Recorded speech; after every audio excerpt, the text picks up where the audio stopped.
Hello, I'm Emily Schrod. It's Saturday, July 26th. Here's a look at the top stories from your trusted local news source. Well, back to school means back to a schedule and a routine. For some students, that transition can be a challenge. Amy Small is the Child and Adolescence Director at Siouxland Mental Health Center in Sioux City. She says it's good to start getting back into school time routines about 2 to 3 weeks before school starts. Now, that can include things like a set bedtime. Small adds it's important to communicate with your kids, especially in the ages of social media. I think that's one thing that parents can do to really be helpful with that communication, asking their child first, what do you want me to do with this conversation?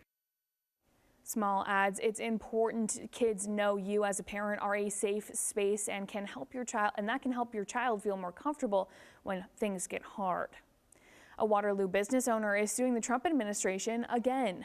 Rashonda Young had a popcorn business years ago and is now trying to start a bank.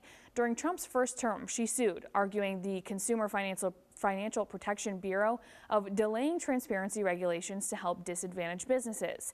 The case ended with the agency enacting regulations. Now she's suing the Trump administration as they try to get rid of them. The regulations require financial institutions to collect data on the loans given to women and minority-owned businesses, and that be available to the public. But the Trump administration has been working to dismantle the Bureau and been postponing deadlines on this rule. The lawsuit against the Trump administration is unlawfully restricting these regulations without reason, and Young argues this government data would have helped her as a business owner. The Iowa Capitol Dispatch reports a surgeon is suing an Eastern Iowa hospital, claiming she faced discrimination. Dr. Beth Hothin-Zielinski is suing the Jefferson County Health Center in Fairfield. She worked there as a general surgeon for 11 years. She claimed a male general surgeon was paid more than $100,000 more than her, despite having less education and experience. She contends the hospital later fired her and falsely reported she had resigned. The hospital has not responded to the lawsuit. Members of an addiction recovery group jump into action, saving a man's life after a crash in Polk County. Men from the group Sheepgate were on their way to church and noticed a car submerged and upside down in a pond. They weren't sure how long the car had been submerged or whether the driver was still alive. After they got clearance from a sheriff's deputy, they managed to flip the car upright.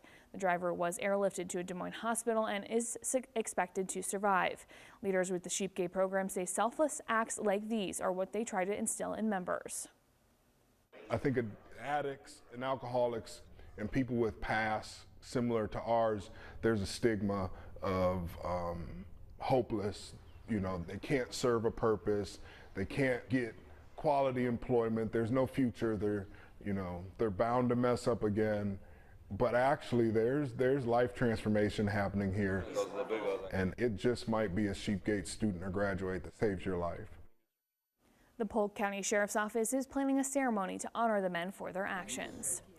Thanks for watching. You can stay on top of what's happening by following KCRG on Facebook, Instagram, and YouTube, or get the latest news and your first alert forecast anytime on KCRG.com.